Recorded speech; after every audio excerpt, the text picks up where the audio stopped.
شروع کرتی ہوں اللہ کے نام سے جو بڑا مہربان نہایت رحم کرنے والا ہے۔ ہمارے معاشرے میں بہنوئی اور سالی کے رشتے کو بعض اوقات ایک مخصوص قدرے واہیات اور گمراہ کن زاویے سے دیکھا جاتا ہے، جہاں معاشرے کا ایک طبقہ جہالت یا کج فہمی کی بنا پر سالی یعنی بیوی کی بہن کو غلط طور پر بیوی کا ایک قسم کا تبادل یا اس کی غیر موجودگی میں قائم مقام سمجھنے لگتا ہے۔ افسوسناک امر یہ ہے کہ اکثر لوگوں نے تو سالی کے لفظ کو محض ایک گالی یا طنزیہ کلمے کے طور پر استعمال کرنے کے لیے منتخب کر رکھا ہے۔ اس کے برعکس بہت سے خاندانوں میں سالی بہنوئی کے رشتے کو ایک بے تکلف، پر لطف اور پیار و محبت کی علامت بھی سمجھا جاتا ہے، جو کہ اپنی جگہ ایک صحت مند سماجی تعلق کی عکاسی کر سکتا ہے اگر شرعی حدود کا خیال رکھا جائے۔ تاہم آج کے اس نانہاد ماڈرن اور آزاد خیال دور میں سالی اور بہنوئی کے مابین غیر ضروری ہنسی مذاق، بے باکانہ اور بعض اوقات فحش گوئی پر مبنی گفتگو ایک نہایت معمولی اور عام سی بات بن کر رہ گئی ہے، جس کے منفی اثرات اکثر نظر انداز کر دیے جاتے ہیں۔ اس ضمن میں دنیا کے ایک مبینہ طور پر مشہور پروفیسر جیمز وڈ کا حوالہ دیا جاتا ہے، جنہوں نے اپنی پوری ٹیم کے ساتھ 3 سال کی طویل مدت صرف کر کے پوری دنیا سے شادی شدہ جوڑوں میں ہونے والی طلاقوں اور علیحدگیوں کا ڈیٹا اکٹھا کیا۔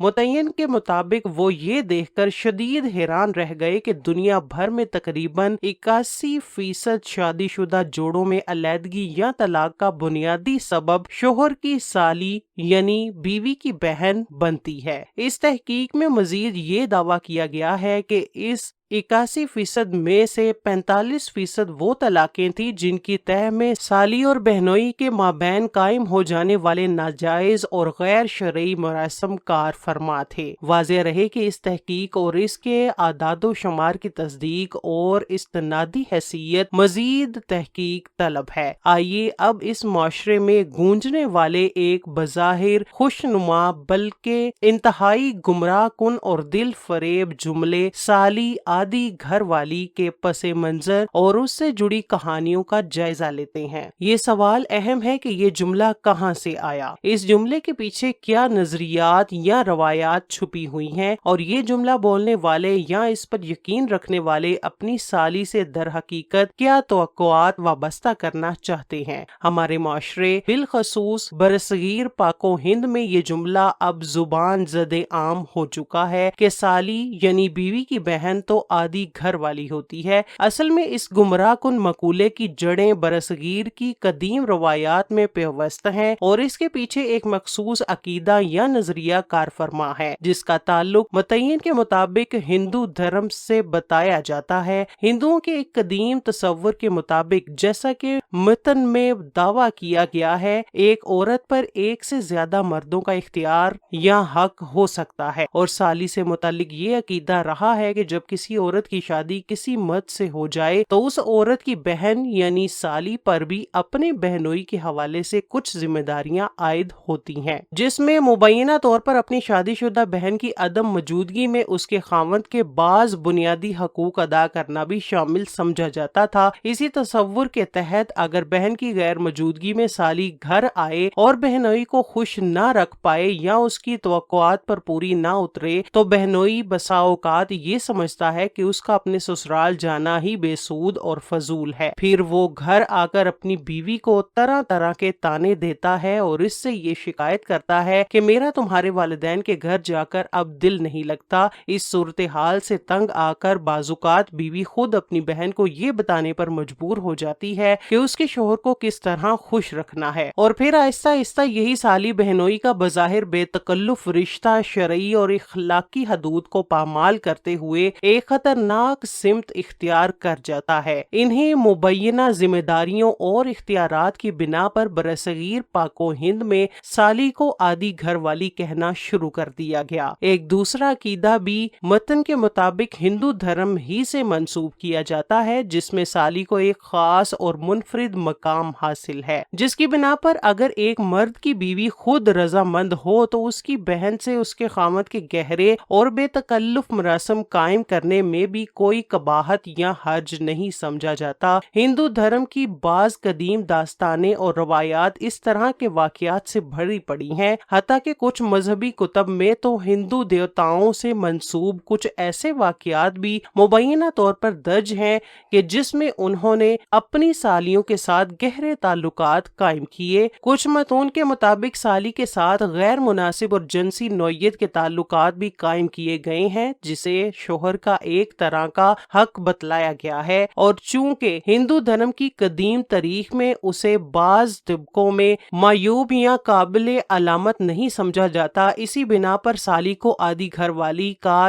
یہ گمراہ کن لقب بھی دیا گیا۔ عموماً دیکھا گیا ہے کہ بیوی کی بڑی بہنیں یا تو خود شادی شدہ ہوتی ہیں اور اپنے گھروں میں مصروف ہوتی ہیں، اور اگر غیر شادی شدہ بھی ہوں تو وقت گزرنے کے ساتھ ساتھ ان کی طبیعت میں ایک خاص قسم کی سنجیدگی، متانت اور بردباری آ جاتی ہے۔ اس کی وجہ سے ان میں اکثر مرد زیادہ دلچسپی نہیں لیتے اور نہ ہی انہیں معاشرے میں رائج سالی آدھے گھر والی کے تصور کا وہ مقام یا توجہ ملتی ہے۔ اس کے برعکس بیوی کی چھوٹی بہنیں اکثر عمر کے اس حساس اور پرجوش مرحلے میں ہوتی ہیں جب زندگی کا ہر رخ انہیں حسین اور ہر موڑ نہایت دلکش و پرکشش معلوم ہوتا ہے۔ ایسے میں ان کی بڑی بہن کی شادی ہونا اور ایک نئے فرد یعنی بہنوئی کا گھر اور خاندان سے ایک نیا تعلق قائم ہونا بھی ان کے لیے ایک منفرد، پرجوش اور دلچسپ تجربہ لیے ہوتا ہے۔ معاشرے کے عام چلن اور بے تکلفی کے لفظ تصور کی وجہ سے عموماً یہ چھوٹی اور کم عمر سالیاں اپنے بہنوئی سے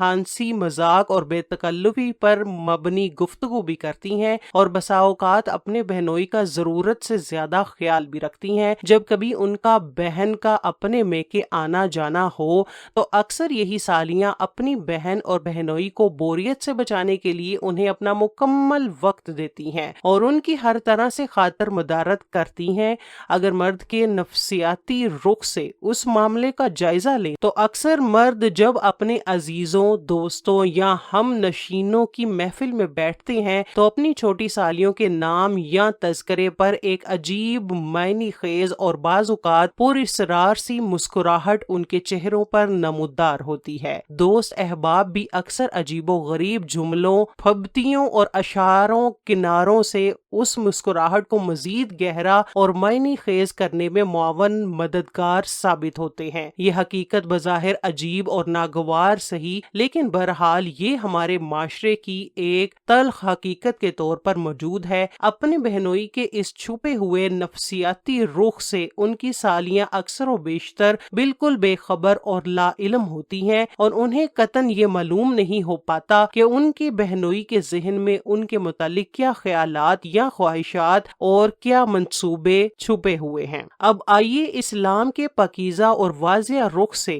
اس اہم معاشرتی پہلو کا جائزہ لیتے ہیں۔ اسلام کی روح سے بہنوئی اور سالی کا آپس میں کوئی خونی رشتہ نہیں ہوتا، لہٰذا وہ ایک دوسرے کے لیے شرعی طور پر نامحرم ہیں۔ اس نامحرمیت کی بنا پر ان کے درمیان شرعی پردہ لازم ہے، اور گھر کے اندر سالی کی وقتاً فوقتاً آمدرفت یا موجودگی کی وجہ سے اس پردے کے اہتمام میں بہت زیادہ احتیاط، ذمہ داری اور سنجیدگی کی ضرورت ہوتی ہے۔ یہ ایک ایسی ناقابل تردید شرعی حقیقت ہے جس سے اکثر و بیشتر لڑکیوں کے والدین بھی دانستہ یا نادانستہ طور پر آنکھیں بند کر لیتے ہیں اور اسے نظر انداز کر دیتے ہیں۔ اکثر بہنوئی بھی اس شرعی پردے کو اپنی توہین یا دقیانوسی پن سمجھتے ہیں، اور خود سالیاں بھی ہمارے بہنوئی تو ہمارے سگے بھائی جیسے ہیں، یا ہمارے درمیان تو ایسا کوئی غلط خیال نہیں، جیسی فرسودہ اور گمراہ کن سوچ کے ساتھ اس اہم شرعی حکم کو پسے پشت کر دیتی ہیں۔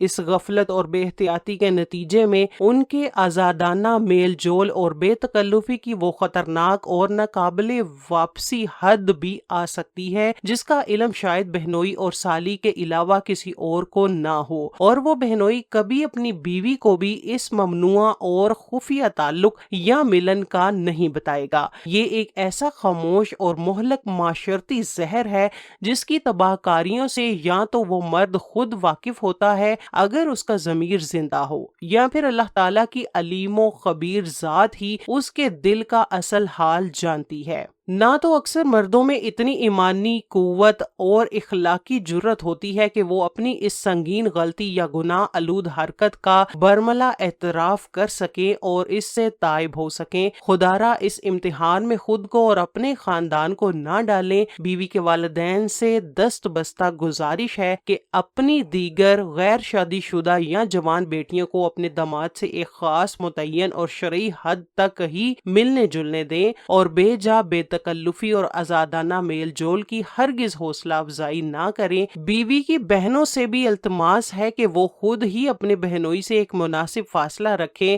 اس کے سامنے آنے جانے یا گفتگو میں شرم و حیا اور اسلامی وقار کا دامن ہاتھ سے نہ چھوڑیں، تاکہ بہنوئی کو بھی یہ واضح طور پر باور ہو جائے کہ میری سالیاں باحیا، خوددار اور شرعی حدود کا پاس رکھنے والی ہیں۔ وہ مرد حضرات سے بھی مؤدبانہ گزارش ہے کہ وہ اس نسبتی تعلق سسرالی رشتے کے ساتھ مال مفت دل بے رحم والا معاملہ ہرگز نہ کریں اور اپنے دل کے اندر اپنی سالیوں کے متعلق کسی بھی قسم کی گھٹیا، پست اور فضول شہوانی خواہشات پالنے سے مکمل گریز کریں۔ اب یہ بات تو کسی بھی طرح مانی ہی نہیں جا سکتی کہ دو جوان غیر محرم لڑکا لڑکی خصوصاً آج کے پرفتن دور میں بے تکلفی کے ماحول میں آپس میں ملیں، ہنسیں، بولیں اور ان کے دلوں میں ایک دوسرے کے لیے جنسی کشش یا شہوانی خیالات نہ ابھریں۔ نبی کریم صلی اللہ علیہ وآلہ وسلم کی حدیث پاک کا مفہوم ہے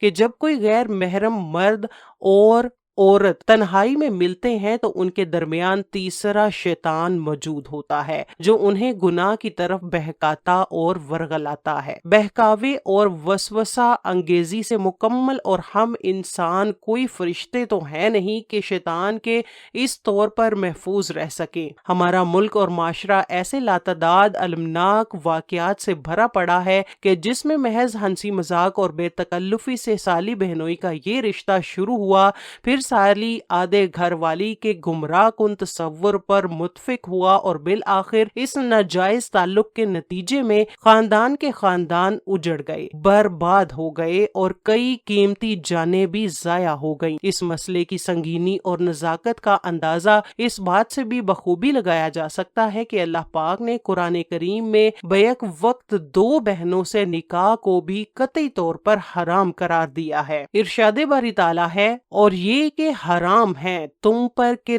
تم دو بہنوں کو خواہ وہ رضائی ہوں یا نسبی ایک ہی وقت میں اپنے نکاح میں جمع کرو سوائے اس کے جو پہلے ہو چکا۔ دوستو، اگر بیوی کے زندہ ہوتے ہوئے اس کی بہن کے ساتھ شرعی نکاح تک کرنا حرام ہے تو ذرا سوچئے کہ اگر اس کے ساتھ کوئی خفیہ ناجائز اور ناپاک رشتہ قائم ہو جائے تو پھر اس کی گناہ کی سنگینی اور اس کے ہولناک انجام کا اندازہ لگانا بھی کس قدر مشکل ہے۔ اللہ تعالی ہمیں اس باریک، حساس اور اہم معاشرتی و شرعی مسئلے کی حقیقت اور اس کی سنگینی کا صحیح ادراک کرنے والا بنائے اور ہمیں اسلامی تعلیمات کے مطابق اپنی زندگی گزارنے کی توفیق عطا فرمائے۔ خدا را آج سے اور ابھی سے اس گمراہ کن، تباہ کن اور بیہودہ جملے سالی آدھے گھر والی کو اپنے گھروں، اپنی سوچوں اور اپنی محفلوں سے مکمل طور پر نکال باہر پھینکیں تاکہ ہماری آنے والی نسلیں اس فتنے سے محفوظ رہ سکیں اور ایک پاکیزہ معاشرہ تشکیل پا سکے۔ اس اہم پیغام سے آپ خود بھی مستفید ہوں اور اپنے دوستوں، عزیزوں اور جاننے والوں کے ساتھ بھی